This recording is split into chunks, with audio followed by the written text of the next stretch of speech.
வணக்கம் எல்லாருக்கும். இந்த வீடியோ எதுக்காக அப்படின்னா, நெறைய பேருக்கு ஒரு டவுட்டுங்க. இந்த நேரத்துல நான் எப்படிங்க ரீசனிங் ஆரம்பிக்கிறது? நான் ரீசனிங்க எப்படி ஆரம்பிக்கிறது? ரீசனிங் எப்படி படிக்கிறது? ரீசனிங்ல எப்படின்னா மார்க்க ஸ்கோர் பண்றது? அப்படின்னு நெறைய பேருக்கு ஒரு டவுட் இருக்கும். சரிங்களா? அந்த டவுட்ட தான் நான் இப்போ கிளியர் பண்ண போறேன். சரியா? ரீசனிங்க பொறுத்தவரைக்கும் ஒரே ஒரு விஷயம் தான். Practice, practice, practice. நம்ம ப்ரூஸ் லீயோட எனக்கு ரொம்ப புடிச்ச நம்ம லெஜண்ட் ப்ரூஸ் லீயோட ஒரு வேர்ட்ஸ் இருக்கு. அது எனக்கு ரொம்ப பிடிச்சிருச்சு. அதாவது நான் வந்து 10,000 அதாச்சும் ஒரு 10,000 கிட்ஸ ஒரு டைம் பிராக்டிஸ் பண்ணவன பார்த்து நான் பயப்பட மாட்டேன். பட் நான் வந்து ஒரு கிக்க 10,000 டைம்ஸ் பிராக்டிஸ் பண்ணவன பார்த்து நான் பயப்படுவேன் அப்படின்னு ஒரு வார்த்தை சொல்லியிருப்பாரு. அந்த வார்த்தை எதுக்காக அப்படின்னு நான் சொல்றேன். சரிங்களா? இந்த லைனுக்கும் ரீசனிங்க்கும் என்ன சம்மந்தம் அப்படிங்கிறத நான் சொல்றேன். ஆனா நம்மள வந்து ஒரு கொஸ்டின்ஸ் பிராக்டிஸ் தாங்க நமக்கு முக்கியம். எவ்வளோ பிராக்டிஸ் பண்றோம், அந்த பிராக்டிஸ் தான் நமக்கு ரொம்ப முக்கியம். சரிங்களா? ரைட். இப்ப நமக்கு ரீசனிங் என்னதுங்க ரீசனிங்? அது எப்படி நான் ஆரம்பிக்கிறது? எங்க ஆரம்பிச்சு எங்க முடிக்கிறது? அதானே? ரைட். போறதுக்கு முன்னாடி நம்ம அண்ணன் கிராமத்துல ஒரு செருப்பு பர்ச்சேஸ் பண்ணிக்குவாங்க. சரியா? இப்ப நமக்கு ரீசனிங்ல என்ன டாபிக்ஸ் இருக்கு ஃபர்ஸ்ட். ரீசனிங்ல நமக்கு என்ன டாபிக்ஸ் இருக்குன்னு நமக்கு தெரிய வேண்டும். Coding, decoding, alphanumeric series, alphabet sequence இது எல்லாமே நமக்கு ஆல்பா நியூமெரிக் சீரிஸ்குள்ளேயே வந்துருங்க. Inequality, syllogism, direction, order and ranking, இந்த பேர்ஸ் ஆஃப் லெட்டர்ஸ், லெட்டரேஷன், இன்புட் அவுட்புட் இது எல்லாமே நமக்கு மெயின்ஸ். இது எல்லாமே மெயின்ஸ். பசில்ஸ பொறுத்தவரைக்கும் இவ்வளவு இருக்குங்க. செட்டிங் அரேஞ்ச்மென்ட், பசில்ஸ் இருக்கு, சிட்டிங் அரேஞ்ச்மெண்ட் இருக்கு, அப்புறம் ஸ்டேட்மெண்ட் அசம்ப்ஷன் இது எல்லாமே அண்ணன் ஏரியா. இதெல்லாம் நம்ம அபித்தனோட ஏரியாஸ். இது என்னது நமக்கு statement assumptions, statement argument, statement conclusion, cause and effect இது எல்லாமே நமக்கு அபித்தனோட ஏரியா. இந்த டேட்டா சஃபிஷியன்சி அதுக்கப்புறம் டேட்டா சஃபிஷியன்சி. இப்ப நமக்கு டேட்டா சஃபிஷியன்சி தெரியணும் அப்படின்னா நம்ம இருக்க எல்லா டாப்பும் முடிச்சிருக்கணும். டேட்டா சஃபிஷியன்சி எல்லாத்துலயுமே நமக்கு குழப்பி தானே கேட்பாங்க. எல்லாத்தையுமே எடுத்து மிக்ஸ்டு பண்ணி தான் டேட்டா சஃபிஷியன்சி. அப்படித்தானே? ஓகே. அப்ப நான் ஃபர்ஸ்ட் எப்படி ஆரம்பிக்கிறது? எதை வச்சு ஆரம்பிக்கிறதுன்னா, நம்ம அதுக்கு தான் நம்ம கிளாஸ் பேட்ச் இப்ப கொண்டு போய்க்கிட்டு இருக்கோம். அது கரெக்டான ஆர்டரில் எந்த ஆர்டர்ல நீங்க படிக்கணும், அது எந்த ஆர்டர்ல போனா உங்களுக்கு கரெக்ட்டா இருக்குங்கிறத கரெக்ட்டா அந்த ஆர்டர்ல தான் போயிட்டு இருக்கு கிளாஸஸ். சரிங்களா? ஃபர்ஸ்ட் விஷயங்க. முதல் முதல் ரொம்ப ரொம்ப ஃபர்ஸ்ட் விஷயம், நம்ம வந்து டிசிப்ளின்ங்க. எந்த ஒரு விஷயம் பண்றதுக்கு முன்னாடியும் டிசிப்ளின் தான். நம்ம எவ்வளவு ட்ரூவா ஒரு விஷயத்துக்கு எவ்வளவு ட்ரூவா, எவ்வளவு அதுக்கு வந்து நம்ம வந்து ஒரு அதுக்கு மேல நம்ம ஒரு முக்கியத்துவம் வச்சிருக்கோம் அப்படிங்கிறது ரொம்ப முக்கியம் தானே. நம்ம ஸ்கூல், காலேஜ் படிக்கும்போது யாரு மேலயாவது இன்ட்ரெஸ்ட் வந்தாலே நம்ம அதுக்கே எவ்வளவு எஃபோர்ட் போடுவோம். அப்படிதானே? அந்த ஒரு விஷயத்துக்காக அப்படிதானே? ஒரு ஒரு கொஞ்ச நாள் செருப்படிக்காக அப்படிதான் நம்ம சொல்லப்போனா அந்த ஸ்டைல் தான். கொஞ்ச நாள் செருப்படி வாங்குறதுக்காகவே நம்ம அவ்வளவு எஃபோர்ட் போடுவோங்க. அப்ப நம்ம வாழ்க்கைய அப்படிதானே விட்டுட்டு போனவங்கள கூட திரும்ப கூட்டு வர்றதுதாங்க நம்ம எக்ஸாம். நம்ம லைஃபே அதுதான். அப்ப அதுக்கு நம்ம எவ்வளவு எஃபோர்ட் போட வேண்டும். அப்போ நமக்கு இருக்கும். நம்ம அந்த நேரத்துக்கு ஒரு 5 மணிக்கு நம்ம பஸ் ஸ்டாண்ட்ல போய் பார்க்கணும் அப்படின்னா என்ன பண்ணுவான்? 4:45க்கு 4 மணிக்கெல்லாம் ரெடி ஆயிரும். ரெடி ஆயி எந்த வேலை இருந்தாலும் ஒதுக்கி வச்சுட்டு நம்ம போய் அந்த 5 மணிக்கு பார்க்கறது இல்ல. அதே மாரிதான் இங்க. எந்த வேலை இருந்தாலும் தூக்கி பின்னாடி போட்டுட்டு உட்கார்ந்து படிக்கணுங்க. அவ்வளவுதான். உட்கார்ந்து பிராக்டிஸ் பண்ணி படிக்கணும். சோ அதுதான் டிசிப்ளின். போய் 5 மணிக்கு பார்க்கறதுக்கு ஒரு டிசிப்ளின் இல்லங்க. இந்த எக்ஸாம்க்கு உட்கார்ந்து நம்ம எல்லா வேலையும் தூக்கி ஓரமா வச்சுட்டு, ஒரே கோல் அப்படின்னு செட் பண்ணி வச்சுட்டு படிக்கிறது தான் மிகப்பெரிய டிசிப்ளின். ரைட்டா? சோ அது நமக்கு வேண்டும். இன்னொரு அபித்தனம் எப்பவும் அடிக்கடி ஒரு சூப்பரான ஒரு விஷயம் சொல்லலாம். என்ன அப்படின்னா, படிக்கிறத வந்து என்னவா வச்சுக்கணும்னா, நம்ம தான் ஹேபிட்டா வச்சுக்கணும். படிக்கிறது நம்ம ஹேபிட்டா இருக்கணும். எக்ஸாம் கிளியர் பண்ற வரைக்கும் படிக்கிறது நம்மளோட ஹேபிட்டாக இருக்க வேண்டும். சோ நம்ம அத படிச்சுக்கிட்டே இருக்கணுமே தவிர, எனக்கு ஒரு மோட்டிவேஷன் வேணுங்க. எனக்கு ஒரு மோட்டிவேஷனை தேடி அலையாதீங்கங்க. உண்மைய சொல்லுவேங்க. அபித்தனம் எப்பவுமே நம்மள்ட்ட சொல்லுவாரு. கிளாஸ்ல இருக்கும்போது மோட்டிவேஷனை தேடி அலையாதீங்க. மோட்டிவேஷன் என்பது மிகப்பெரிய ஒரு இது மாரி, ஒரு நோய் மாரி. மோட்டிவேஷன். ஏன்னா, மோட்டிவேஷன் நமக்கு தேவைதான். ஆனா மோட்டிவேஷனுக்காக மட்டுமே ஏங்கிட்டு இருக்காதீங்க. சரிங்களா? மோட்டிவேஷன் நமக்கு தேவைதான். அதுக்காக மோட்டிவேஷனுக்கு மட்டுமே நம்ம ஏங்கக்கூடாது. உட்கார்ந்து படிக்க வேண்டும். இதுதான் மிகவே முக்கியமான விஷயம். அடுத்ததாகும். ரைட். இப்ப நமக்கு தெரியும் பிரிலிம்ஸ்க்கு நமக்கு என்ன ஃபர்ஸ்ட் பேட்டர்ன் நம்ம பிரிச்சிருவோம். அப்ப நமக்கு பிரிலிம்ஸ்க்கு ஒரு பேட்டர்ன், மெயின்ஸ். சிலபஸ் படி பார்த்தா சேம் தாங்க. கொஸ்டினோட டிஃபிகல்டி தாங்க மாறும் இதெல்லாம். நமக்கு பிரிலிம்ஸுக்கும், மெயின்ஸுக்கும் சிலபஸ் படி பார்த்தா சேம் தான். கொஸ்டினோட டிஃபிகல்டி மட்டும் தான் நமக்கு மாறப்போகுதே தவிர, வேற எந்த மாற்றமும் இந்த இடத்துல கிடையாது. ஒரு நாளைக்கு நான் எவ்வளவு நேரங்க ரீசனிங் ஸ்பெண்ட் பண்ணணும்? அப்படின்னு கேட்பாங்க நெறைய பேர். நான் ஒரு நாளைக்கு எவ்வளவு நேரம் ரீசனிங் படிக்கணும்? ஒரு நாளைக்கு நான் ஒரு 2 மணி நேரம் ரீசனிங் படிச்சா போதுமா? 3 மணி நேரம் ரீசனிங் படிச்சா போதுமான்னு கேட்டா, அப்படிலாம் கிடையாது. நீங்க எவ்வளவு நேரம் படிச்சாலும் பத்தாதுன்னு தான் நான் சொல்லுவேன். சரிங்களா? ஒவ்வொரு கெப்பாசிட்டிய பொறுத்து, நம்மளோட ஸ்ட்ராங், வீக்னஸ பொறுத்து டைம நீங்க மேனேஜ் பண்ணிக்கணும். டைம வந்து நான் எவ்வளவு நேரம் ரீசனிங் படிக்கணுங்கிறத நீங்க மத்தவங்கள்ட்ட கேட்காதீங்க. சரிங்களா? உங்களோட மைண்ட் செட், உங்களோட கெப்பாசிட்டி. நமக்கு ரீசனிங் இவ்வளவு வருது அப்படின்னா, அதுக்கு தகுந்தாப்புல நீங்க டைம ஒதுக்குங்க. சரிங்களா? இப்ப இங்கிலீஷ், குவான்ட்ஸ், ரீசனிங், கரண்ட் அஃபேர்ஸ் எல்லாமே நீங்க ஒரே நேரத்துல படிச்சுட்டே தான் இருக்கணும். சோ எனக்கு நான் இங்கிலீஷ்ல லட்சம் நான் இங்கிலீஷ் எனக்கு சாதாரணமா இங்கிலீஷ் நாடி நரம்பு ரத்த சதை எல்லாத்துலயும் இங்கிலீஷ் ஊறி இருக்கு. எனக்கெல்லாம் இங்கிலீஷ் அப்படின்னா நீங்க இங்கிலீஷ்ல கொஞ்சம் டைம் கம்மியா ஸ்பெண்ட் பண்ணுங்க. அதே மாதிரி சில பேர் இருப்பாங்க. அவங்க 5 மினிட்ஸ் ஸ்பெண்ட் பண்ணிட்டு குவான்ட்ஸ் ரீசனிங் ஏதாவது வரணும்னா அதுல டைம் ஸ்பெண்ட் பண்ணுவாங்க. சில பேர்லாம் குவான்ட்ஸ்லாம் எனக்கு முட்டே அவ்வளவுதான் நான்லாம் குவான்ட்ஸ பார்த்தே எல்லாத்தையும் போட்டுருவேன்னா குவான்ட்ஸ்க்கு டைம் கம்மியா ஸ்பெண்ட் பண்ணணும். சரிங்களா? நெறைய பேர் வந்து எது நமக்கு நல்லா வருமோ அதுல இன்னும் கொஞ்சம் டைம போட்டுக்கிட்டே இருப்பாங்க. அப்படி பண்ணாம டைம கொஞ்சம் பிரிச்சு விட்டுக்கோங்க ரைட் ஓகே. அப்போ அப்போ ஃபர்ஸ்ட் நம்ம பிரிலிம்ஸ பொறுத்தவரைக்கும் என்ன சொல்றோம்னா, இந்த alphanumeric series, coding, decoding, inequalities, syllogism, direction run இது எல்லாமே நமக்கு கன்டென்ட் வீடியோ நமக்கு வந்துகிட்டே இருக்கு. நம்ம சேனல்ல அப்படியே வரிசையா இருக்கு. நம்ம சேனல்ல கூட பாருங்க. உங்களுக்கு எங்க கம்ஃபர்டபுளா இருக்கோ அத கூட நீங்க பாருங்க. நான் நமக்குள்ளத மட்டுமே பார்க்கணும்னு நான் சொல்ல மாட்டேன். உங்களுக்கு எங்க பார்க்கணுமோ அத நீங்க கம்ஃபர்டபுளா பார்த்துக்கோங்க. Right okay. அப்போ நம்ம வந்து பிராக்டிஸ் தாங்க முக்கியம். அப்ப இத நம்ம எவ்வளோ ஃபாஸ்ட்டா போடுறோம். ஒவ்வொரு கான்செப்ட்டையும் நம்ம மைண்டுக்குள்ள அவ்வளோ தெளிவா நம்ம ஏத்திக்கணும். சரியா? இப்ப கோடிங், டிகோடிங்னா என்ன அப்படின்னா, அந்த கான்செப்ட்ட நம்ம தெளிவா மைண்ட்ல ஏத்திக்கணும். சோ அத பிரிச்சிடணும். சரிங்களா? சோ அத நம்ம ஒவ்வொரு டாபிக்கா நல்லா கம்ப்ளீட்டா படிக்க பாருங்க. ஒவ்வொரு டாபிக்கா புரியுதா? ஒவ்வொரு டாபிக்கா நல்லா கம்ப்ளீட்டா புரிஞ்சுக்கணும். கோடிங், டிகோடிங்னா இதுதான் கோடிங், டிகோடிங் இப்படிதான் இருக்க போகுது அப்படிங்கிறத நம்ம கம்ப்ளீட்டா பார்த்துக்கணும். சரியா? அதே மாதிரி ஆல்பா நியூமெரிக் சீரிஸ்னா என்னங்கிறத அப்படியும் நம்ம இதுதான் இருக்கு. இப்போ பிலிம்ஸ்ல நம்ம இந்த லெவல்ல கேட்கறாங்க. சரி பிலிம்ஸ்லனா அவங்க ஒரு சீரிஸ் கொடுத்துருந்தாங்க. இந்த சீரிஸ்ல இருந்து கொஸ்டின்ஸ் கேட்கறாங்க. Right okay. இது நம்ம பிலிம்ஸ்ல இருக்கு.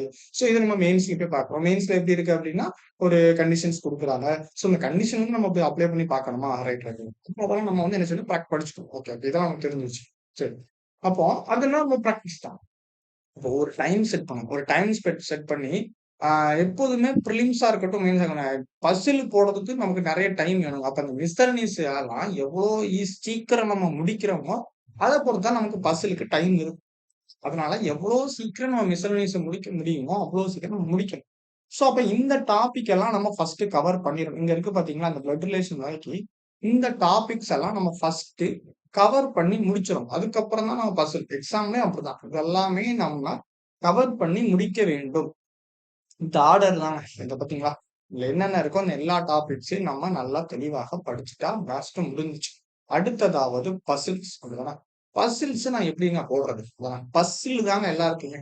ரீசனிங்க பொறுத்தவரைக்கும் மிஸ்செலேனியஸ்ங்கிறது எல்லாருக்குமே ஒரு பெரிய விஷயமே கிடையாது. எல்லாருமே மிஸ்செலேனியஸ்ல நம்ம அதிகமான மார்க்க ஸ்கோர் பண்ணிருவோம். அப்ப நமக்கு இங்க மார்க் என்னன்னா மிஸ்செலேனியஸ்.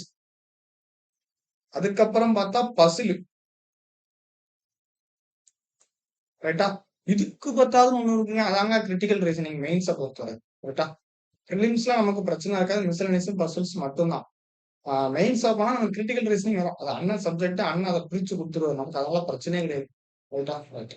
இப்ப நான் மிஸ்செலேனியஸ் எவ்வளவு போடணும் அப்படின்னா, எவ்வளோ ஃபாஸ்ட்டா நான் மிஸ்செலேனியஸ் போடணும் அப்படின்னா, எவ்வளவு ஃபாஸ்ட்டா உங்களால முடியுமோ அவ்வளவு ஃபாஸ்ட்டா போடுங்கன்னு சொல்லலாம். ஒரு கொஸ்டின பொறுத்து தான் இருக்கு. இந்த கோடட் இன்இக்வாலிட்டீஸ்லாம் வரும். அதெல்லாம் நம்ம ரொம்ப ஈஸியா போட்டுறலாம். சரிங்களா? அதுக்கெல்லாம் ஷார்ட் கட்ஸ் நெறைய இருக்கு. சோ கோடட் இன்இக்வாலிட்டீஸ், கோடட் இன்இக்வாலிட்டீஸ்லாம் எவ்வளவு ஃபாஸ்ட்டா நம்ம முடிக்க முடியுமோ, அவ்வளவு ஃபாஸ்ட்டா என்ன பண்ணணும், அதெல்லாம் நம்ம முடிச்சோம். சோ இதெல்லாம் ஒரு பார்ட். அப்போ நான் என்ன சொல்றேன்னா, இந்த கோடட் இன்இக்வாலிட்டீஸ், மிஸ்செலேனியஸ முடிச்சிருங்கங்க. ரைட்டா? மிஸ்செலேனியஸ நம்ம ஃபர்ஸ்ட் முடிக்கிறோம். இதுதான் நம்ம ஏமா இருக்கணும். அவ டெய்லி எடுக்குறீங்க அப்டின்னா, ஒரு கொஸ்டின்ஸ் எடுக்குறீங்க. ஒரு கொஸ்டின் செட்டா எடுங்க. இல்லன்னா டாபிக்கா எடுங்க. இப்போதைக்கு நான் என்ன சொல்றேன்னா, டாபிக் வைஸ் தாங்க. ஒவ்வொரு டாபிக் வைஸா அந்த இடத்துல இப்ப நமக்கு நெறைய டைம் இருக்கு. இந்த மே மாசம் நமக்கு ஜூன் நோட்டிஃபிகேஷன் வர்ற வரைக்கும் நமக்கு நெறைய டைம் இருக்குங்க. டெஸ்ட் கூட நம்ம என்ன சொல்றோம்னா, கான்செப்ட்ட ஸ்ட்ராங் பண்ணிட்டீங்கன்னா, டெஸ்ட்லாம் அசால்ட்டா வந்துருங்க. ஸ்பீடு வந்துருங்க. ரைட்டா? கான்செப்ட்ட ஸ்ட்ராங் பண்ணிட்டோம்னா, ஸ்பீடு வந்துரும். அப்போ டெய்லி என்ன பண்ணுங்க, ஒரு டாபிக் எடுங்க.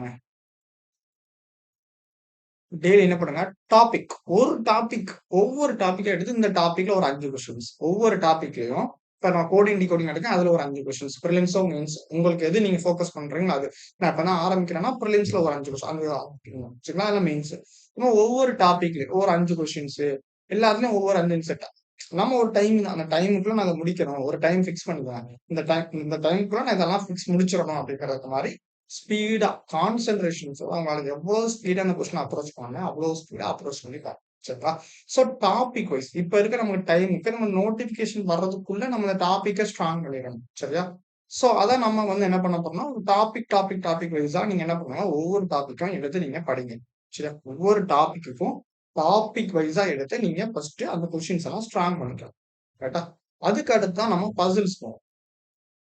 சோ எல்லாருமே கேட்கறது பசில். இந்த பசில்ங்க, இந்த ஹவ் டு ஸ்டார்ட் பசில் அப்படின்னா, பசிலை நான் எவ்வாறு ஆரம்பிப்பது, எவ்வாறு முடிப்பது என்பதுதான் மிக சிரமமான விஷயம். ஒரு பசில நான் எங்க ஆரம்பிக்கிறேன், எங்க முடிக்கிறேங்கிறது தான் ரொம்ப ரொம்ப முக்கியமான விஷயம். அப்போ பிராக்டிஸ் தான். பசில பொறுத்தவரைக்கும் நமக்கு பிராக்டிஸ் தான். பசிலுக்கு நமக்கு நெறைய மெத்தட்ஸ் இருக்குங்க. பசில பொறுத்தவரைக்கும் இதுதான் மெத்தடு, இதுதான் மெத்தடுன்னு கிடையவே கிடையாது. பசில பொறுத்தவரைக்கும் நமக்கு நெறைய மெத்தட்ஸ் இருக்கு. சரியா? சோ எல்லா மெத்தடுமே நான் YouTubeலயும் எடுப்பேன். அத YouTubeல வந்து எடுக்கிறத விட நெறைய வந்து அது நெறைய கொஸ்டின்ஸ் நம்ம பெய்ட்ல பார்ப்போம். சரிங்களா? YouTubeல நமக்கு ஏதாவது நமக்கு எடுக்கணும்னா கூட பெய்ட்ல நான் வந்து நெறைய கொஸ்டின்ஸ் எடுத்துட்டே இருக்கேன். சோ 2 பக்கமே கண்டிப்பா கொஸ்டின்ஸ் குடுப்பேன். 2 பக்கம் குடுக்காம இருக்க மாட்டேன். பட் என்ன இருந்தாலும் பெய்டுக்குங்கும்போது கொஞ்சம் டிஃபரன்ஸ் இருக்கும். ரைட்டா? பசில நான் எப்படி ஆரம்பிக்கிறது? ஒரு நாளைக்கு எத்தன பசிலா நான் எடுக்கிறேன்? ரைட்டா? நான் என்ன கேட்டா, ஒரு மெயின்ஸ் பசில் எடுக்கிறீங்கன்னு வச்சுக்கோங்க. ஒரு மெயின்ஸ் பசில் ஒரு மெயின்ஸ் பஸ்ல நம்ம எடுக்கிறோம். இதுதான் ஃபர்ஸ்ட் விஷயம். நம்ம ஒரு மெயின்ஸ் பஸ்ல நம்ம எடுக்கிறோம் அப்படின்னா என்ன பண்ணுவோம் எல்லாரும்? நேரா விறு விறு விறுவிறுன்னு சால்வ் பண்ணுவோம். சால்வ் பண்ணி முடிச்சுட்டு ஆன்சர் வந்துட்டா அவ்வளவுதான். ஒரு ஒரு மெத்தட் ட்ரை பண்ணியிருப்போம். ஆன்சர் வந்தோனே அப்படியே விட்டுட்டு அடுத்த கொஸ்டின் போயிடும். அப்படி பண்ணாதீங்க. உண்மைய கேட்டா, அப்படி பண்ண முடிஞ்சோம் அப்படின்னா, இது எல்லாருமே பண்ணுவாங்க. அப்படிதானே? ஒரு கொஸ்டின் எடுப்போம். ஒரு மெயின்ஸ் பசில் நம்ம எடுப்போம். எடுத்துட்டு அத விறுவிறுன்னு நம்ம சால்வ் பண்ணுவோம். பாசிபிலிட்டி ஒரு 5 பாசிபிலிட்டியா 6 பாசிபிலிட்டி நம்ம யோசிக்கவே மாட்டோம். நம்ம கரெக்ஷன்ஸ் பார்க்கும்போது. வருதா ரைட் ஓகே 6 வந்துச்சு. ரைட் ஓகே கடைசி பார்ப்போம். எனக்கு ஆன்சர் வந்துருச்சு. ஓகே அவ்வளவுதான். நமக்கு ஆன்சர் வந்துட்டுன்ட்டு நம்ம அந்த பஸ்ல எக்ஸாம் வந்தா நம்ம அத போட்டுருவோம் அப்படிங்கிற ஒரு மைண்ட் செட்ல நம்ம கிளம்பிடுவோம். ஆனா பார்த்தாங்க ஒரு 3/4 மணி நேரம் உட்கார்ந்து நம்ம அந்த பஸ்ல சால்வ் பண்ணியிருப்போம். 1 1/2 மணி நேரம் 2 மணி நேரம்லாம் ஆயிருக்கும். மெயின்ஸ் பிஓ பஸ்ல எடுத்து நம்ம சால்வ் பண்ணா ஒரு 2 மணி நேரத்துக்கு ஆயிருக்கும். அதுக்கப்புறம் யோசிச்சுமே இது எப்படி நம்ம மெயின்ஸ்ல போட முடியும் அப்படின்ட்டு அது மாதிரி வேண்டாம். சில மிஸ்ஸே பார்த்துக்கோண்டு சில பேர் பஸ்ஸுக்கே போக மாட்டேங்க. சோ என்ன சொல்றோம் அப்படின்னா, ஒரு மெயின்ஸ் எடுக்கணுங்க. எடுத்து நான் என்ன பண்ணுவேன்னா, ஒரு 3 விதமா எடுத்துருக்கேன். 3 டைப்ஸ் 3 டைப்ஸா ஒரு பசில நான் சால்வ் பண்ணுவேன். சரிங்களா? 3 விதமா நான் அந்த பசில சால்வ் பண்ணி பிராக்டிஸ் பண்ணுவேன். எப்படி அப்படின்னா, ஃபர்ஸ்ட் விஷயம் நான் ஆரம்ப காலத்துல நான் அப்படிதான் ஆரம்பிச்சேன். எனக்கு ஒரு அண்ணன் சொல்லிக் குடுத்தார்ல, கிரேட் பிரபாகரன். அவர் தான் எனக்கு சொல்லிக் குடுத்தாரு. நான் அப்போ ஃபர்ஸ்ட் விஷயத்துல ஒரு பஸ்ல நார்மலா போகும் ஃபர்ஸ்ட்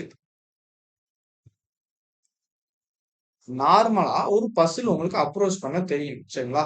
நார்மலா என்ன செய்யணும்னா, ஒரு பசில அப்ரோச் பண்ண தெரியும். நார்மலா அந்த பாசிபிலிட்டி எல்லாம் எடுத்து 2 பாசிபிலிட்டி, 3 பாசிபிலிட்டி, 4 பாசிபிலிட்டி கூட பிரச்சனை இல்லங்க. எத்தனையோ பாசிபிலிட்டிய எடுத்துக்கணும். எடுத்து அந்த பசில் நம்ம என்ன செய்யணும்னா, நார்மல்ல போய் கம்ப்ளீட் பண்ணணும். சரியா? நார்மல் பசில கம்ப்ளீட் பண்ணணும். அடுத்து என்ன செய்யணும் அப்டின்னா, நம்ம இந்த பாசிபிலிட்டிய கட் பண்ணியிருப்போம் தெரியுமா? இப்போ பாசிபிலிட்டி என்ன செய்யணும்? பாசிபிலிட்டி. நம்ம பாசிபிலிட்டிய கட் பண்ணியிருப்பாங்க. இப்போ ஒரு 2 பாசிபிலிட்டி இப்போ பசில் வந்து 2 பாசிபிலிட்டி இருந்துச்சு. 2 பாசிபிலிட்டி இல்ல 3 பாசிபிலிட்டி போகுது அப்டின்னா, ஏதாச்சும் ஒரு பாசிபிலிட்டி ஏதாவது ஒரு பாசிபிலிட்டி சடனாவே கட் ஆகிரும். நமக்கு ரொம்ப நேரம் ஆயிருக்காது. டக்குன்னு அந்த பாசிபிலிட்டி எனக்கு கேன்சல் ஆயிரும். சோ அந்த மாரி விஷயத்த மைண்ட்ல வச்சு கேன்சல் பண்ண பாருங்க. Cut possibility in mind. ரைட்டா? இல்லன்னா என்ன பண்ணணும்? க்ளூவ கனெக்ட் பண்ணணும். பாயிண்ட்ட கனெக்ட் பண்ணி போடணும். ஒரு 2 பாயிண்டோ, இல்ல ஒரு 3 பாயிண்ட்டயோ நம்ம என்ன செய்யணும் அப்டின்னா, கனெக்ட் பண்ணிட்டு, அத நம்ம கேன்சல் பண்ணிட்டோம். சரிங்களா? அப்ப நாங்க என்ன ஆகும் நமக்கு? ஃபர்ஸ்ட் மெத்தட்ல நம்ம ஒரு 4 மெத்தட்ல அந்த பாசிபிலிட்டி எடுத்து அந்த பஸ்ல நம்ம அப்ரோச் பண்ணணும். புரியுதா? 4 மெத்தட்ல அந்த ஃபர்ஸ்ட் 4 பாசிபிலிட்டில அப்ரோச் பண்ணியிருக்கோம்னா, 2வது இந்த பாசிபிலிட்டிய மைண்ட்ல வச்சுக்கிறோம். ஓ! இந்த மாரி இந்த பாயிண்ட் இங்க வந்து, இந்த பாயிண்ட் இங்க வந்தா, சோ இந்த 2 பாயிண்ட் எடுக்கும்போது நமக்கு இந்த பாசிபிலிட்டி கட் ஆகுது அப்படின்ட்டு நமக்கு அது வந்துரும். சோ அப்ப அந்த 4 என்ன ஆகும் அப்படின்னா, 3ஆவோ, 2ஆவோ நமக்கு ஆட்டோமேட்டிக்காவே வந்துருங்க. ரைட்டா? அப்போ அந்த 4ஓ, 3ஆவோ ஆட்டோமேட்டிக்காவே வந்துரும். ரைட்டா?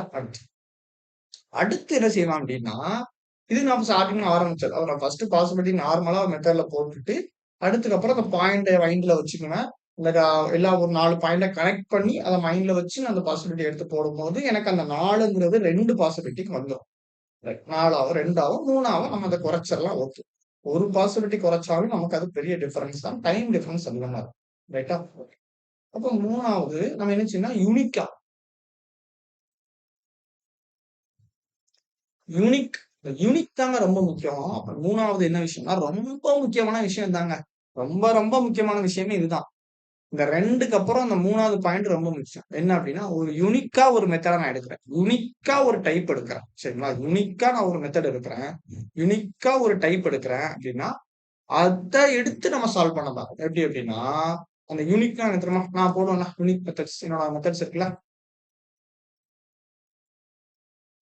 இது எங்க அண்ணன் எனக்கு சொல்லிக் குடுத்த மெத்தட். சரிங்களா? இந்த யூனிக் மெத்தட் அப்டின்னா, நம்ம வந்து பார்க்கணுங்க. ஒரு கொஸ்டின எப்படியெல்லாம் அப்ரோச் பண்ண முடியும்? அதுதான் இது ரொம்ப ரொம்ப முக்கியங்க. இது எனக்கு தெரிஞ்சு 100ல ஒருத்தர் தாங்க இதெல்லாம் பண்றாங்க. சரிங்களா? 100ல ஒருத்தர் தான் இந்த 3வது ஸ்டெப்புக்குலாம் போவாங்க. மேக்ஸிமம் இந்த 2வது ஸ்டெப்போட எல்லாருமே போயிருவாங்க. பசில் வந்துருச்சு அவ்வளோதான் அப்படின்னு போயிடுறாங்க. ஸோ இந்த 3வது ஸ்டெப் என்னன்னா, யூனிக் மெத்தட்ல நம்ம இந்த பசில அப்ரோச் பண்றது. அதாச்சும் ஒரு பசில் எடுப்போம். ஒரு பசில் இருக்கு. நம்ம அந்த 2 ஸ்டெப்ப முடிச்சுட்டு 3வது ஸ்டெப்புக்கு வரோம் அப்படின்னா, இந்த 2 போக நான் வேற எப்படியெல்லாம் பாசிபிலிட்டிய கம்மி பண்ணலாம்? ஒரு ஆப்ஷன்ல போய் நம்ம பார்க்கலாம். நம்ம எங்கேயாவது கேன்சல் பண்ணியிருக்கோம்ல, நமக்கு எதாவது எக்ஸ்ட்ரா பாசிபிலிட்டிஸ் இருக்கும்ல, அப்போ ஃபர்ஸ்ட் விஷயம் அந்த ஆப்ஷன். ஆப்ஷன்ஸ் கீழ 5 சப் கொஸ்டின்ஸ் குடுத்திருப்பாங்கல்ல, அந்த சப் கொஸ்டின்ஸ ரிலேட் பண்ணி மேல ஏதாவது என்னால பாசிபிலிட்டிய கேன்சல் பண்ண முடியுதா அந்த கொஸ்டின்ல? அப்படின்னு பார்க்கணும். இது ரொம்ப ரொம்ப இம்பார்ட்டன்ட். சரிங்களா? பிளட் ரிலேஷன் பசிலுக்கெல்லாம் இது ரொம்ப இம்பார்ட்டன்ட்டா இருக்கும். பிளட் ரிலேஷன் இல்லைங்களா? பிளட் ரிலேஷன் பசிலுக்கெல்லாம் இது ரொம்ப ரொம்ப இம்பார்ட்டன்ட்டா இருக்குங்க. ரைட்டா? அப்ப கீழ இருக்க ஒரு 5 ஆப்ஷன்ஸ் வச்சு இதுல ஏதாவது ஒரு எக்ஸ்ட்ரா ஒரு க்ளூ எனக்கு இருக்குதா? எக்ஸ்ட்ரா ஒரு க்ளூ இப்ப எப்படின்னா, இப்ப நம்ம ஹச்சுக்கு இமிடியேட்லி அபோவ் வந்து யாரோ ஒரு பெர்சன்ஸ் வச்சு நம்ம பஸ்ல எடுத்திருப்போம். ரைட்டுங்களா? இப்ப ஹச்சுக்கு மேல ஒரு பெர்சன்ஸ் வச்சு நம்ம பாசிபிலிட்டி எடுத்து இது ஒரு 4 பாசிபிலிட்டி, 5 பாசிபிலிட்டி இப்படி நம்ம போய்க்கிட்டே இருக்கோம். சப்போஸ் ஏதாவது ஒரு அந்த சப் கொஸ்டின்ஸ்ல எப்படி இருக்கும் அப்படின்னா, ஹச்சுக்கு ஆ இப்ப ஹச்சுக்கு யாருமே மேல இருக்க மாட்டாங்க. ஹச்ச நம்ம டாப் ஃப்ளோர்ல வச்சு என்ன சொல்றோம்னா, ஹச்ச நம்ம டாப் ஃப்ளோர்ல வச்சு எடுக்கிறோம். சரிங்களா? ஹச்ச நம்ம டாப் ஃப்ளோர்ல வச்சு ஒரு பாசிபிலிட்டி எடுக்கிறோம். அப்ப இன்னொரு இதுல பார்த்தா ஹச் வந்து 2ண்ட் ஃப்ளோர்ல இருந்து ஒரு பாசிபிலிட்டி எடுக்கிறோம். 3வதுல ஹச் வந்து 3ர்ட் ஃப்ளோர்ல இருந்து ஒரு பாசிபிலிட்டி எடுக்கிறோம். அப்ப இந்த மாரி 3 பாசிபிலிட்டி எடுத்து நம்ம போட்டுக்கிட்டு இருக்கோம். ரைட்டா? இப்ப சப் கொஸ்டின்ஸ் எப்படி இருக்கும்னா, ஆ என்ன இருக்கும்னா, ஆ who sits who sits 3 floor above அப்படின்னுவாங்க. அப்போ 3 வேணாம் 2 வச்சுக்கோங்க. ரைட்டா? இப்ப 2 ஃப்ளோர் ரைட்டா? ரைட். அப்போ who sits 2 floor above H அப்படின்னு ஒரு சப் கொஸ்டின்ஸ் கீழ இருக்கும். அது யாரு பாப்பா? யாருமே நம்ம பார்க்க மாட்டோம். இதுதான் நான் மேலாக்க கொஸ்டின் வரும். அப்போ எனக்கு என்ன தெரியும்னா, ஹூ சிட்ஸ் வெறும் 2 ஃப்ளோர் அபோவ் ஹச். அப்ப என்ன? ஹச்சுக்கு மேல கண்டிப்பாக 2 பேர் இருந்தாக வேண்டும். அப்ப இந்த பாசிபிலிட்டி கேன்சலா? அப்ப இந்த 1 மட்டும் எனக்கு போதும்லாங்க. இந்த 1 மட்டும் வச்சே நான் போட்டு போயிருவேங்க. அப்படிதானே? ஏன்னா, ஆ இப்ப என்ன கொஸ்டின்ஸ் எப்படி இருக்கும் அப்படின்னா, அட்மோஸ்ட் 2% சிட்ஸ் அபோவ் ஹச். அப்ப ஹச்சுக்கு மேல அதிகபட்சம் 2 பெர்சன்ஸ் தான் இருப்பாங்க. அப்படிங்கிற மாரி நமக்கு குடுத்திருப்பாங்க. அப்ப ஹச்சுக்கு மேல அதிகபட்சம் 2 பேரு அப்படின்னு நமக்கு குடுத்திருப்பாங்க. ரைட்டா? அதனால நம்ம வந்து யாருமே இல்லாம எடுப்போம். ஒருத்தர் வச்சு எடுப்போம். 2 பேர் வச்சு 3 பாசிபிள் எடுப்போம். கீழ போய் பார்த்தா, who sits 2 floor above H. ஹச்சுக்கு 2 ஃப்ளோருக்கு மேல யார் இருக்கா? அப்படின்னு குடுத்திருப்பாங்க. சோ இத ரிலேட் பண்ணி அந்த 2 பாசிபிலிட்டியும் கேன்சல் பண்ணிருவேனா? சோ நீ 3 எடுத்து போட்டுக்கோ. நான் ஒரே இதுல ஆன்ஸர் பண்றேன். அவ்வளவுதான். அதுதான் உங்களுக்கு எனக்கு உள்ள டிஃபரன்ஸ். சோ இதுதான் அந்த பசிலோட யூனிக்ஸா நம்ம ட்ரை பண்ணணும். ஒவ்வொரு கொஸ்டினுக்கும் இந்த மாரி நம்ம யூனிக்கா ட்ரை பண்ணணும். அதே மாரி சர்க்கிள்ல லீனியர் அதாவது சர்க்கிள, லீனியரு இந்த மாரி நெறைய சொல்லிட்டே போனா அந்த ஒரு வீடியோலாம் பத்தாது. அந்த அளவுக்கு நெறைய மெத்தட்ஸ் இருக்கு. சோ இந்த மாதிரி யூனிக்கா டைப் பண்ணுங்க. அதாச்சும் இந்த சோ நான் அதாவது சர்க்கிள நான் லீனியர்ல போடும்போது எனக்கு ஈஸியா இருக்கு. சோ இந்த மாதிரி சர்க்கிள் பசில், இந்த மாதிரி ஷேப்டு, அதாவது சர்க்கிள் ஷேப் பேஸ்ட், இந்த மாதிரி ஷேப் பேஸ்டு பசில நான் லீனியர்ல போட்டா எனக்கு ஈஸியா இருக்கு. சோ இது கூட இந்த 2 க்ளூ எடுத்து ஜாயின் பண்ணா எனக்கு ஈஸியா இருக்கு. அப்ப இந்த மாதிரி விஷயத்த நம்ம யூனிக்கா எவ்வளவு தூரத்துக்கு ட்ரை பண்றோமோ, அவ்வளவு தூரத்துக்கு பசில் எல்லாம் பசில் தானே அப்படிங்கிற அளவுக்கு நம்ம கைக்கு வந்துரும். சரியா? அப்போ இந்த மாதிரி நம்ம ட்ரை பண்ணும்போது பிஓ லெவல் பசில்ஸ் கூட நமக்கு எப்படி இருக்கும் அப்படின்னா, கிளர்க் லெவல் தாங்க தோணும். கிளர்க் லெவல் மாரி நமக்கு தோணிருங்க. மைண்ட் செட்டே வந்துரும். ஃபர்ஸ்ட் விஷயம் மைண்ட் செட் பசில பொறுத்தவரைக்கும் இது கஷ்டமான பசில்ன்னு எடுக்காதீங்க. சரிங்களா? இப்ப நம்ம என்ன சொல்றோம்னா, இந்த மாரி 3 மெத்தட் இந்த மாரி நீங்க 3 மெத்தட்ல சால்வ் பண்ணும்போது, ஒரு கட்டத்துக்கு மேல என்ன ஆகும் அப்டின்னா, நீங்க பாசிபிலிட்டியே போக வேண்டிய அவசியமே இருக்காது. கொஸ்டின் எதையுமே பார்க்க வேண்டாம். நீங்க ஒரு 4 பாயிண்ட் சேர்த்து எடுக்கும்போது, இல்ல ஹச் இங்க வருமா? அப்படி ஒரு ஷேப் போடுறீங்க அப்டின்னா, இப்டி இருக்குன்னு வச்சுக்கோங்களேன். இங்க ஹச் இருக்கு. இப்ப 2 பெர்சன்ஸ்ன்ட்டாங்க. அப்போ 1, 2 1, 2 இங்க வருமா? இல்ல 1, 2 இங்க வருமா? அப்டின்னா நமக்கு ஒரு குழப்பம் இருக்கும். இங்க போடயா? அங்க போடயா? நம்ம யோசிப்போம். அப்போ இந்த மாரி நம்ம நெறைய இந்த மாரி யூனிக்கான மெத்தட் நம்ம ட்ரை பண்ணும்போது, ஒரு 2 பாயிண்ட்ட சேர்த்து எடுப்போம். ஹச்சுக்கும், பிக்கும் உள்ள 2 பேரு. இந்த இடத்துல போட்டா இந்த பாயிண்ட் எல்லாம் வராது. சோ கண்டிப்பா இந்த இடத்துல தான் பி வரும் அப்டின்ட்டு நம்ம மைண்ட் வந்து ஆட்டோமேட்டிக்கா ட்ரெயின் ஆயிரும். இப்ப மைண்ட் வந்து ஆட்டோமேட்டிக்கா ட்ரெயின் ஆயிருங்க. அந்த லெவலுக்கு நம்ம இந்த மாரி பிராக்டிஸ் பண்ண ஆரம்பிச்சோம். சோ, இததான் நான் என்ன சொன்னேன் அப்டின்னா, இதுக்கு தான் நான் சொன்னேன். ப்ரூஸ் லீய சொன்னேன் தெரியுமா? அந்த 10,000 கிக்ஸ் அப்டின்னு அதான் சொன்னேன். 10,000 கொஸ்டின் எடுத்து நீங்க பிராக்டிஸ் பண்றத விட, ஒரு 100 கொஸ்டின் எடுத்து அந்த 100 கொஸ்டின ஒரு 400 டைப்ல ஒரு ஒரு கொஸ்டினையும் ஒரு 3 டைப்ல, 4 டைப்ல 3 டைப்ல, 4 டைப்ல நீங்க அத பிராக்டிஸ் பண்ணும்போது, உங்களோட லெவல் இருக்கு பார்த்தீங்களா? பஸ்ல அப்ரோச் லெவலு எங்கேயோ போயிரும். ரைட்டா? எங்கேயோ போயிரும். ஸோ நான் பெய்டு கோர்ஸ்ல நான் ரொம்ப முக்கியமா இந்த பெய்டு கோர்ஸ பொறுத்தவரைக்கும் ரொம்ப முக்கியமா நான் வந்து கவனிக்க போறது, கான்சன்ட்ரேட் பண்ண போறது இந்த மாரி இடத்துல தான். இந்த யூனிக் மெத்தட்லயும், இந்த கட் பாசிபிலிட்டி. இந்த பாசிபிலிட்டிய கட் பண்றது யூனிக்கான மெத்தடு. நான் இது 3யுமே நான் சேர்த்து குடுக்கணும். இந்த ஓவராலா நம்ம குடுக்குறதுக்கு தான் அந்த பேக்கேஜஸ்ல நான் பண்ண போறேன். சரிங்களா? யூடியூப்லயும் கண்டிப்பா வருங்க. யூடியூப்லயும் யூனிக் மெத்தட்ஸ் போடுவேன். கட் பாசிபிலிட்டிஸ் பாசிபிலிட்டி கட் பண்றது போடுவேன். நார்மல் மெத்தட் போடுவேன். எல்லாமே போடுவேன். சோ யூனிக்கான மெத்தட நம்ம பிராக்டிஸ் பண்ண ஒரு கொஸ்டின் எடுத்து 2 டைப், 3 டைப்ல சலிக்காம உட்கார்ந்து பிராக்டிஸ் பண்ண அது ஒரு ட்ரக் மாரி ஆயிரும். சரிங்களா? எனக்கெல்லாம் மைண்ட் அப்செட்டா இருந்துச்சுன்னா, நான் ஒரு பெரிய பசில் எடுத்து நான் போட ஆரம்பிச்சுருவேன். எனக்கு மைண்ட் அப்செட்டா இருக்கு. எனக்கு ஏதாவது ஒரு இதுல மார்க் வரல. இல்ல ஏதாவது ஒரு கடுப்பு அப்டின்னாலே நான் ஒண்ணும் பண்ண மாட்டேன். இருக்கிறதுலயே பெரிய பசில என்னத்தையாவது தூக்கி வச்சுக்கிட்டு, அதுல உட்கார்ந்து கிறுக்குத்தனம் பண்ண ஆரம்பிச்சுருவேன். நான் பெரியப்பா சீரிஸ் நாள் கொண்டு வந்ததுக்கு ரீசனே, எனக்கு நாள் சரியான அப்செட்டு. எனக்கு இல்ல நான் ஏதாச்சும் பண்ணணும்ங்கிறதுக்காக அந்த லெவல்ல நான் கொஸ்டின் எடுத்துட்டு வந்தேன். அதுக்கப்புறம் நைட் 12 மணிக்கு உட்கார்ந்து எடுத்த கொஸ்டின்ஸ் தான் அது மறுநாள் காலையில 9, 11 மணிக்கு லைவ் வந்துருச்சு. நைட் 12 மணிக்கு தான் உட்கார்ந்துருக்கேன். சோ அந்த மாரி அப்செட் ஆகுற டைம நீங்க இது ஒரு ஹேபிட்டா வச்சுக்கணும். அதான் சொன்னேன். பசில் சால்வ் பண்றத நீங்க ஒரு ஹேபிட்டா எடுத்துக்கிட்டீங்கன்னா, உங்களுக்கு மார்க் ஆட்டோமேட்டிக்கா இன்கிரீஸ் ஆகும். சரியா? Okay, okay. சோ இந்த மாரி யூனிக்கான மெத்தட நீங்க நெறைய கத்துக்கணும் அப்டின்னா, கண்டிப்பா பேக்கேஜ் வாங்குங்க. நம்ம வீடியோஸ நீங்க கன்டினியூஸா பாருங்க. ஹெல்ப்ஃபுல்லா இருக்கும். சரிங்களா? எதையுமே கன்டினியூஸா பாருங்க. ஒரே கொஸ்டின பார்த்துட்டு, நான் டெஸ்ட்ல போய் அப்ரோச் பண்ண போறீங்கன்னா, கண்டிப்பா வராதுங்க. நீங்க எல்லாத்துலயுமே வந்துருமா? எதுலயுமே வராது. அப்படிதான். சோ ஒரு கொஸ்டின பார்த்துட்டு நான் டைரக்ட்டா போய் எக்ஸாம் அப்ரோச் பண்ண போறேன். அப்டின்னா தயவு செஞ்சு பண்ணாதீங்க. பிராக்டிஸ் தான். என்ன பொறுத்தவரைக்கும் பிராக்டிஸ். இதுதாங்க ரொம்ப முக்கியமானது பிராக்டிஸ், பிராக்டிஸ், பிராக்டிஸ் தான். சோ ஆட்டோமேட்டிக்கா பிராக்டிஸ் நெறைய பண்ணுங்க. யூனிக்கான மெத்தட்ஸ்ல பிராக்டிஸ் பண்ண பாருங்க. வீடியோஸ கன்டினியூவா பாருங்க. 2 வீடியோ, ஒரு வீடியோ பார்த்துட்டு 2வது வீடியோ அப்படியே போகாதீங்க. ஸ்கிப் பண்ணி என் வீடியோவ பார்க்காதீங்க. ஸ்கிப் பண்ணி பார்க்குற மாரி இருந்தா என் வீடியோவே பார்க்காம. ஏன்னா ஸ்கிப்னா எந்த இடத்துல நான் இது திருப்பி விடுறது, இந்த மாரி நெறைய மெத்தட்ஸ் பண்ணுவேன். அது எல்லாமே யூனிக்ல தான் வரும். இந்த ரெக்டாங்குலர் லீனியரா, இந்த கார்னர வந்து ஷேப்டுன்னா கார்னர நான் லீனியரா மாத்துவேன். இன்சைடா அவுட் சைடா ஆக்குவேன். இன்சைடா அவுட் சைடா மாத்துறது. இந்த மாரி விஷயங்கள் எல்லாமே பசில்ஸ்ல நம்ம யூனிக் டைப்ஸ் ஆகும். ஆப்ஷன்ஸ்ல இருந்து எடுத்து அடிக்கிறது. அதுக்கப்புறம் இன்சைடா அவுட் சைடா மாத்துறது. லீனியரா அப்படியே ஷேப்ட லீனியரா கொண்டு வர்றது.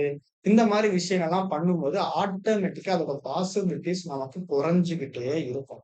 சரி அதோட பாசிபிலிட்டி நமக்கு குறைஞ்சுகிட்டே இருக்கும். நான் இந்த மாதிரி இன்னொரு வீடியோல என்ன பண்றேன் அப்படின்னா, இந்த மாதிரி கொஸ்டின்ஸ் எடுக்கலாம். ஒவ்வொரு கொஸ்டின்ஸா எடுத்துட்டு வந்து நார்மல் மெத்தட்னா என்ன, அதுக்கப்புறம் நீங்க பாசிபிலிட்டி கட் பண்ற மெத்தட்னா என்ன, யூனிக்கான மெத்தட்ல அப்ரோச் பண்றதுன்னா என்ன அப்படிங்கிறத இன்னொரு நான் ஒரு சூப்பரா ஒவ்வொரு கொஸ்டின்ஸ்க்கும் நான் வீடியோ எடுத்து வரேன்.